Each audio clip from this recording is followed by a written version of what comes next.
Hey, hey, hey! My name's Helen the Scripted, or Nephilim if you'd prefer. Welcome to my cozy corner of the internet. This is the 5th chapter of the Kiri Balku Mulan AU, written by XX Cypress Minerva XX on AO3, which is entitled Eijirou.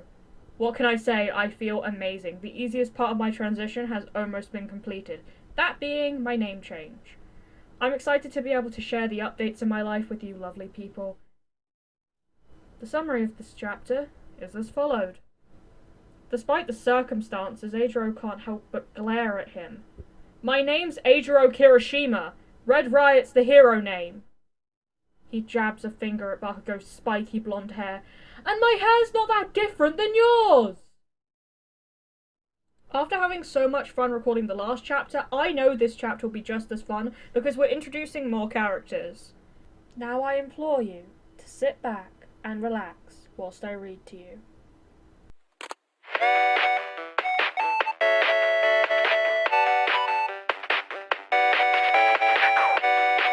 Chapter 5. Wake-up call. Holy shit! Why is there a rooster in the frickin' forest? Eijirou asked, removing his hands from his ears. The sharp sound had startled him from his place just outside of Wushu camp, and Eijirou wasn't sure what to do. What could he do? From the sound of it, the rooster was near the edge of the forest. Was there a farm there? But it was mid-afternoon. Roosters usually only crow in the morning. Eijirou's eyes turned misty. Amajiki was always good with their rooster, despite his belief that it was afraid of him. He'll never forget that morning he woke up to feed the chickens, only to find his brother asleep in the chicken coop, the rooster on his lap. A while after that, the rooster would sometimes try to sneak into Amajiki's room to cuddle with him. Even Eijirou couldn't help but tease him a bit.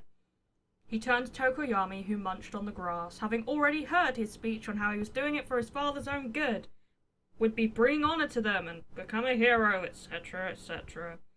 Eijirou waves a hand in front of his face, and Tokoyami turns his bored gaze to him. Okay, Toko. How about this? Tokoyami rolled his eyes. Eijirou had been practicing walking into camp for the past 2 hours, and every single time was absolutely horrible. Honestly, who started a conversation with, "Hey, I'm a man too, wanna train together?" And if the horse didn't know any better, he'd say it was a waste of time. Eijirou was just gonna forget his lines when he stepped into the camp.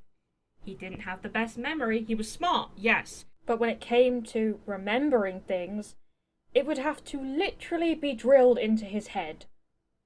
Eijirou cleared his throat before he slammed his fists together, successfully gaining the horse's attention. Excuse me, where do I sign in? He grins brightly, and Tokoyami has to squint because of his flashy white teeth. Seriously, he needed to invest in some sunglasses. The young man spreads his arms wide, grin blinding. Oh, I see you have a quirk. I've got one too. They're very manly. Whoa! He rips his hand free from the tree bark, and Tokoyami roars with laughter, rolling on his back and nickering. Eijirou's boot clunks against his flank, and he glares at the horse. I'm working on it! Don't laugh at me! The horse's eyes twinkle with humour, but he didn't offer a response. Eijirou sighs, tugging on his boot and shifting to stare down at the war camp. Boisterous laughter and the sound of clanking metal rise up from the settlement, and Eijirou frowns, running a hand through his hair. Who am I fooling?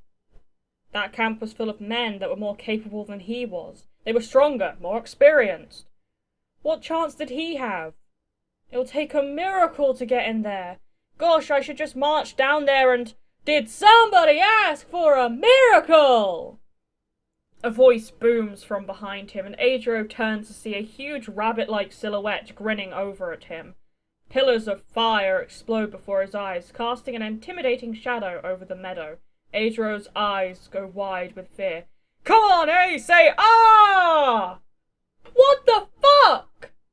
Eijirou shouts, leaping away from the talking rock, arms raised. Tokoyami rears with a loud shriek. The creature laughs, voiced warm and loud. Close enough! I'll take it! You some kind of ghost? The creature is silent for a minute, and Eijirou trails off. Why did this thing look so familiar? He swears he'd seen those ears before.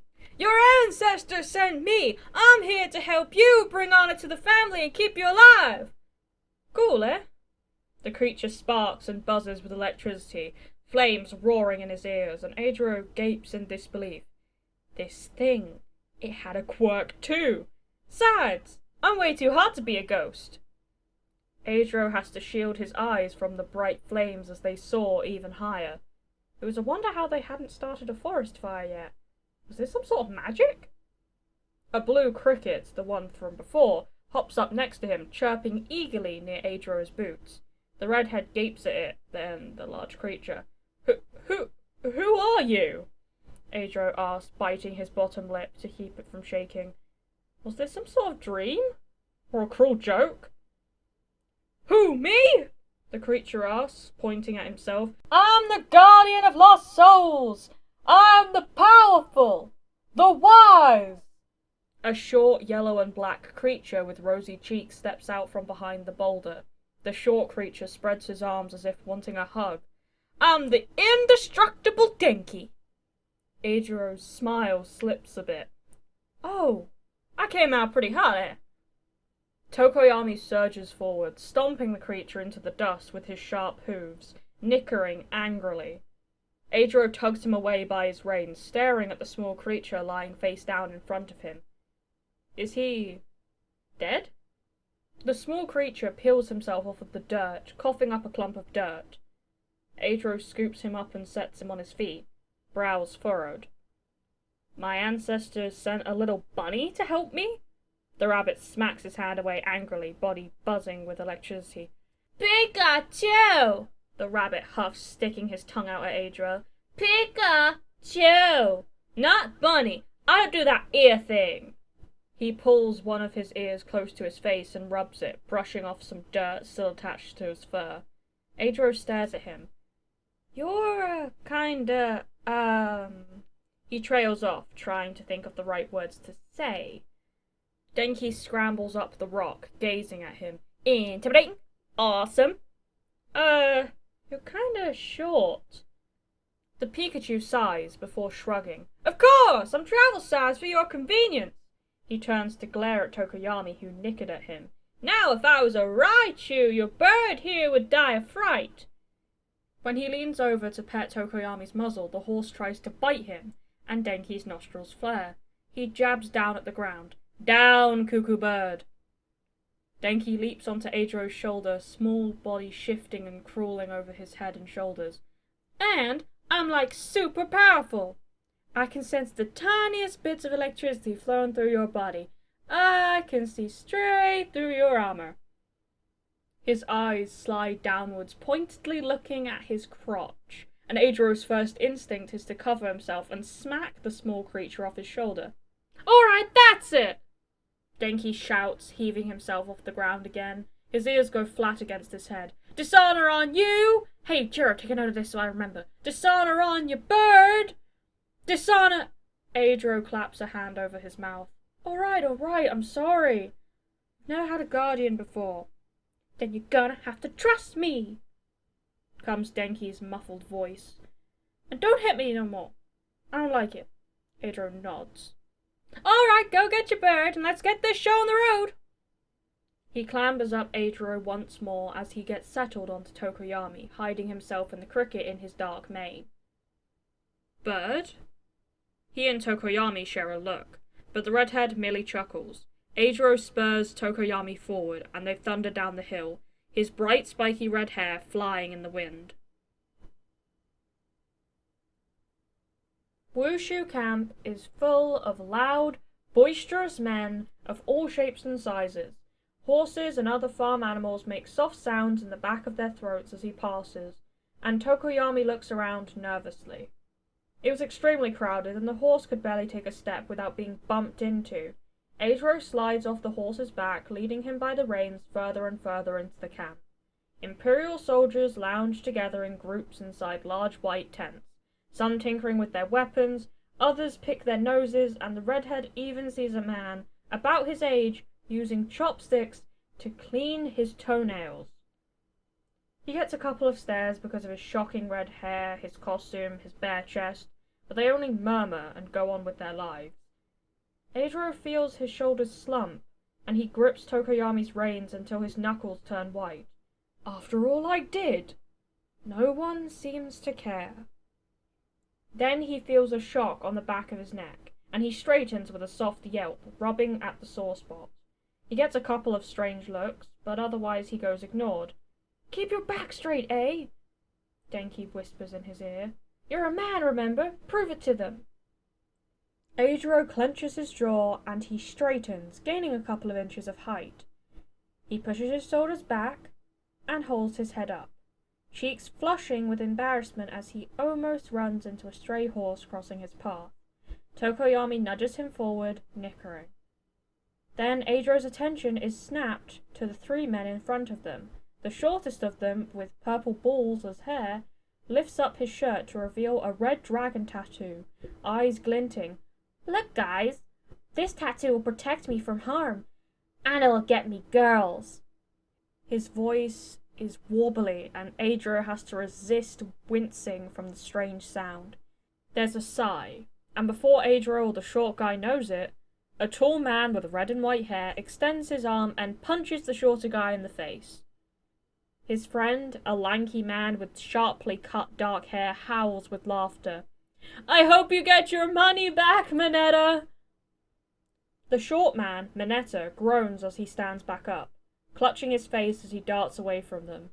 Eijirou sucks in a breath as the green-haired boy from his village starts to chide him in a quiet voice, hands shakily slashing through the air. His brows scrunch as he struggles to remember. "Midoriya, you're friends with that jerk?" Hey, Denki says. "Go make some friends. Try the guy with the black hair who looks cute. Maybe not the guy with the scar. Hey!" Eijirou had already started forward, catching the man with the scar by his arm. "Hey, what's your problem? Why pick a fight now when we're about to—" The man rips his arm from his grasp, his mismatched eyes flashing dangerously. "I don't really care. I'm not trying to be anyone's friend here." Eijirou stares at him as he turns away, feeling anger slowly blur his vision. Like father, like son. Won't spare me a second look. "I'll make you acknowledge me, you Draco Malfoy Zuko reverse card!" The redhead punches the guy in the back, and he sails forward, slamming into Midoriya, who yelps before chuckling nervously, saying something about him indeed making friends. The man shoves himself away, whirling around and latching his turquoise and grey gaze onto him. For a split second, Eijirou is reminded of Endeavor's fiery stare. His fists clench. This guy must be related to him. He'd know that glare anywhere. "Don't touch me." Shoto Todoroki, if Eijirou remembered correctly, spoke with an icy venom. He grips Eijirou roughly by his strap, considering he was shirtless, and pulls his arm back. "Aw, fuck. I'm gonna hit you so hard, it'll make your ancestors dizzy." Red-hot anger coils and burns behind the guy's gaze. Eijirou glares at him, waiting for him to throw his punch so he could break his hand with his hardening. But before he could, Midoriya put a hand on his shoulder, and Todoroki froze. "Get off me, Midoriya," he began, brushing off Midoriya's hand. "Todoroki, please try to remember your mother's chant. You told me about it, remember?" Midoriya spoke gently, as if soothing a wounded animal. He knew that he was only angry because of his father's presence. "Yamo Adofuda." Todoroki grits his teeth, glaring harshly at the ground. "Yamo Adofuda." He repeats the chant in a deadpan voice, grip loosening on Eijirou, and the redhead watches in mild fascination as Todoroki's body relaxes. The man takes a deep breath, recalling his mother's calming presence that washed away the sight of his father from earlier. "Feeling any better, Todoroki?" Midoriya asked, patting his arm gently. "Yeah." Todoroki sighs, releasing Eijirou from his grip. His face falls blank as he stares right through him. What a waste of time. Eijirou growls, glaring after him, before whirling around and stomping away, guiding Tokoyami by his reins. One airhead. He hears Tokoyami grumble to himself, and he grits his teeth, marching away from him. Denki practically leaps out from his hiding place in Tokoyami's hair. Airhead! Say that to my face, you scar-faced loser! The blood seems to drain from Eijirou's face as Todoroki whirls around with a snarl. Oh crap. Denki curses as Todoroki gripped Eijirou's strap, pulling his arm back and throwing a strong punch at his face. Eijirou shouts, ducking to the side as Todoroki punches the guy with dark hair in the face. Forgive me, Sero. Todoroki sighed as the guy, Sero, shouted, clutching his face. Eijirou feels Todoroki grip his shoulder to stop him, but he doesn't get a chance to punch him. Sero kicks Todoroki into Midoriya, and they land in a sprawling heap, blindly throwing punches at each other. Midoriya seemed to be shouting something about already having been to the nurse today, but Sero successfully shuts him up by leaping over Eijirou and pouncing on top of the both of them, tape spewing out of his elbows. Eijirou sprints away, looking wildly around for a place to hide. The three men pause in their fighting, and he sees Sero jab a finger in his direction. Oh, there he goes! Get in that tent! Hide! Kaminari shouts in his ear, hiding in the folds of Eijirou's sash around his hips. Eijirou ducks into the tent, hiding underneath a table as they charge past him, shouting and cursing. Hiding isn't manly, Denki, the redhead says, brows furrowed. He darts out of the tent, peering around and watching for the three men. Yeah, well, if you want to get frozen to death, be my guest. There's a loud clatter from behind them, and Eijirou turns, eyes widening. A line of men waiting for rice topples over, one after the other, being knocked to the ground. The cauldron of rice spills all over the grass, knocking the cook down. They all groan as they stumble to their feet. Todoroki stands at the end of the line, rubbing the back of his neck as he shifts a glare over to him. You did that on purpose. All eyes turn to glare at him, and a shiver runs up his spine. Hey guys, let's just talk this out, yeah? Oh shit! Denki's own eyes widen as the men launch themselves onto Eijirou, who scrambles to harden his body, standing his ground even as he's surrounded by screaming, punching, and even biting men.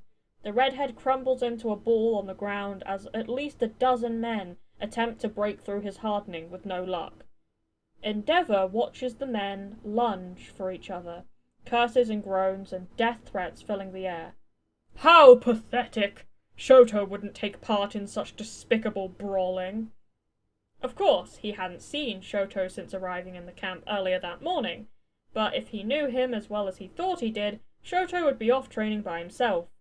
He turns away from the fighting men and enters the general's tent. His icy turquoise gaze narrows as he stands by the map spread out on the floor. The talk of war strategy carrying on as if he hadn't entered. The League has struck here, here, and here, General Aizawa says in an icy tone, pointing to the various places on the map. I'll take the main troops up to the Camino Pass and stop Shigaraki before he destroys this village. He points to the village closest to himself, eyes narrowing as Katsuki Bakugo grunts his response. It's not a useless strategy, Endeavor growls, angered gaze peering across the table at the spiky-haired man. But he goes ignored, as General Aizawa begins to speak directly to his student. You will stay and train the new recruits. When Endeavor believes you're all ready, you will join us at the front. He picks up his helmet, before handing his sword to his student, eyes glinting with unspoken pride. Ground Zero, correct? It's fucking dynamite now! Katsuki Bakugo speaks with a growl, staring at the sword with a deep intensity before sheathing it. This sword was fit for a leader, a captain, that had what it took to lead an army. In the event of war, he would need a good and reliable blade to slaughter his enemies and keep himself and his comrades alive. Or at least in one piece. He wasn't that picky. Ah, yes. I'll expect your arrival, Dynamite. He stands, gaze lazily slides to Endeavor, who scoffs, angry features being replaced with disbelief. Hold on, Eraser! Endeavor cuts in with a scowl. He jabs a finger in Katsuki Bakugo's direction. This is an extremely large responsibility. A more experienced man should be leading this army. Number 1 in his class, extensive knowledge of training techniques, as well as an impressive military lineage. General Aizawa says icily, putting his accusatory hand back at his side. I think he'll survive just fine. Damn right I will. Those bastards won't know what fucking hit him. Katsuki says with a snort, scowling when Aizawa gives him a warning stare. Right, yes sir. The general nods in approval. Well then, we will toast Japan's victory at the Imperial City. I'll make sure to get your milk all warmed up for your arrival. Katsuki clenches his jaw as the general passes to stop himself from screaming, I'm a fucking adult! And then blowing up the tent. Send a report in 3 weeks, General Aizawa says before exiting the tent. Endeavor glares at him, sausage-like fingers itching to strangle the younger man. Don't screw this up! I won't leave anything out just because you're his student. Endeavor growls as he passes by the blonde, shoving his way out of the tent. Bastard! Katsuki mutters under his breath. The blonde man knew he was just pissed because he didn't get the fucking job and was stuck being a secretary for another decade. He wishes he could just blow him straight to hell, but then he'd probably lose his command. Rubbing his status in his face was much more fun. He stares at the sheathed blade hanging by his hip, and an eerie grin spreads across his face. Captain Katsuki Bakugo, he snorts, tying his orange sash over his sword. Leader of Japan's best fucking troops. He pauses to swipe a hand through his spiky blonde hair, flicking a bead of sweat. It sparks and a mini explosion singes the floor. Nah, the greatest fucking troops of all time. He cackles before swiping a hand across the tent flap and stalking out. He is met with loud screams as the recruits start to pummel each other, kicking and punching in an all-out brawl. A pathetically short man with stupid ball-shaped hair stumbles out from the group, face bloodied with 2 black eyes. He salutes the general before face-planting in the dirt. Katsuki's face crumpled. Good mood diminished. Fuck. He grumbles under his breath, and Endeavor's eyes narrow. Most impressive, General! He growls at him, but Aizawa is already moving, strolling straight through the brawl and heaving himself onto his stallion. Try not to kill any recruits, Captain, General Aizawa says stiffly. Best of luck. Bakugo bows his head until his chin touches his chest to keep him from grimacing. Then, in a flurry of armor and hooves, the Imperial army rides off to battle. Give 'em hell, Katsuki murmurs, watching them disappear from sight. Sensei. Endeavor smirks as the man's cheeks puff out in frustration, sharp red eyes glaring at the brawling men. He marks the date on his clipboard. Day 1. Katsuki moves past him, gloved hands itching to blow up the smug bastard's face. Good! You can fucking count! He pointedly ignores the sharp inhale from the older man, scowling over at the shit show before him. Soldiers! He barks, and the men freeze, eyes staring in shock at the furious, spiky blonde-haired male. Todoroki manages to get one more punch in before the recruits scramble away from each other, jabbing accusatory fingers at the spiky red-headed arsehole with his arms covering his head. He started it! Denki just barely manages to duck underneath the folds of Eijirou's sash before Katsuki stomps over, face crumpling with anger as he stands over him scowling. Eijirou stands, brushing the dust off his pants, and the man puts his hands on his hips.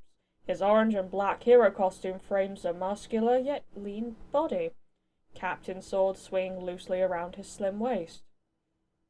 Eijirou's face goes scarlet as he leans in, getting in his face. He shrinks back slightly, not just because he was scary looking, but because he was really pretty.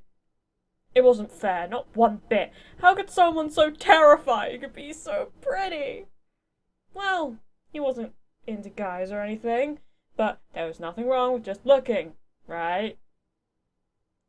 The man's crimson eyes, similar to his own, flash in barely contained rage as they narrowed into slits. Was the fucker checking him out? I don't need fucking assholes like you starting shit in my camp. Katsuki roars in his face, palms sparking as he watches the redhead stand up straight, averting his eyes and chuckling nervously. Sorry, bro. Sorry, Captain. Eijirou grits his teeth as a bolt of electricity shoots up his spine. Why you like this, Denki? I mean, I'm sorry you had to see that. He bares his teeth, loudly clearing his throat, when Endeavour joins them. The flame hero's eyes narrow when the redhead laughs, punching the blonde's shoulder playfully. Manly urges, you know? Killing stuff. Swear I just want to punch something. Is it hot out here? A rough, calloused hand smacks over his mouth, successfully shutting him up. A beat passes. Then two. Shut the fuck up! The blonde hisses, removing his hand. What's your name, dumbhair? Despite the circumstances, Eijirou can't help but glare at him. My name's Eijirou Kirishima. Red Riot's the hero name. He jabs a finger at Bakugo's spiky blonde hair. And my hair's not that different than yours! He knew using his real name was risky, considering some of the boys from his village were here. But then again, nobody in the village had ever paid attention to him before. Wasn't he just Fat Gum's charity case? He's lucky he's gotten this far. His gaze skirts over the growing crowd, but Midoriya wasn't there. He must have gotten out of the brawl somehow. Give me your goddamn conscription notice, shitty hair! The blonde growls, watching with mild amusement as the redhead pats the side of his pants. Eijirou stammers, frantically searching for the scroll. Your commanding officer has given you an order! Endeavour growls, crossing his arms. For some reason, he gets a feeling that he's seen this brat before. I have it, I swear. Just... He holds up a finger before whirling around so his back faced the captain. One moment. I think you left it with the bird. Denki whispers, paws gripping onto Eijirou's leg fearfully. Say that, I don't know, that Achu has it or something. To his horror, the redhead had nodded. Achu's got it! He blurted, grimacing to himself when he looked over his shoulder to see the captain's eyes narrowing. The other men chuckled. Sorry, I sneezed. Not on you, though. You're a commanding officer. He yelps as Katsuki grips him by the chest strap and wrenches him forward. You fucking lost it! Katsuki hisses, glaring holes into his red eyes. His hand encloses around a piece of parchment paper, and he practically shoves it at the blonde's chest. Here! He says, voice carrying throughout the camp. Bakugo can't help but wince as he releases the redhead with the parchment in hand, because holy fuck, this guy was loud. Katsuki unrolls it, eyes narrowing at the addressed name. Fat Gum! The Fat Gum! Endeavour peers over his shoulder to glare at the conscription notice. He took in 2 street rats! Didn't know he had an actual son! His baritone voice causes Eijirou to wince, but Katsuki was close enough to see something else flicker behind his red eyes. Annoyance. He, doesn't talk about me much. Eijirou explains, slamming his fists together. The action startles Endeavour, and he takes a notable step back from him. No wonder! He's a disgraceful idiot! Endeavour speaks lowly to Katsuki, who merely grunts, tossing the conscription notice back to the redhead. Eijirou catches it with ease. Katsuki stares at him for a moment, before turning to address the crowd. Okay, idiots.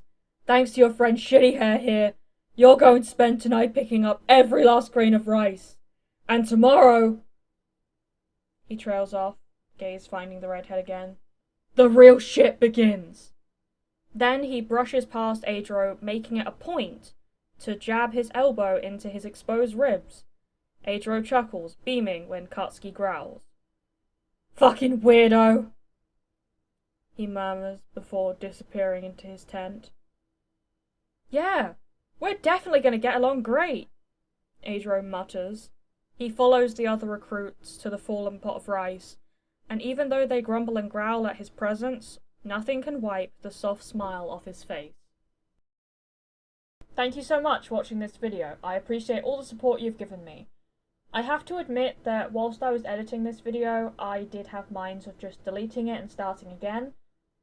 But after all the effort that I put in, I decided to persevere, and here we are with the video that you're watching currently. I also hope that you like the voice which I did for Bakugo, because it did a number on my voice, and I have a renewed respect for the voice actors who play Bakugo. If you have any suggestions, leave them in the comments below. All credits go to the original creator of this fanfiction, XX Cypress Minerva XX on AO3. I would highly appreciate it if you gave this video a like, and you subscribe to the channel, and you hit the notification bell to be notified of when I next upload. There's no pressure to do so though. Thank you for visiting my cozy corner of the internet. Keep growing, my sunflowers. Mwah!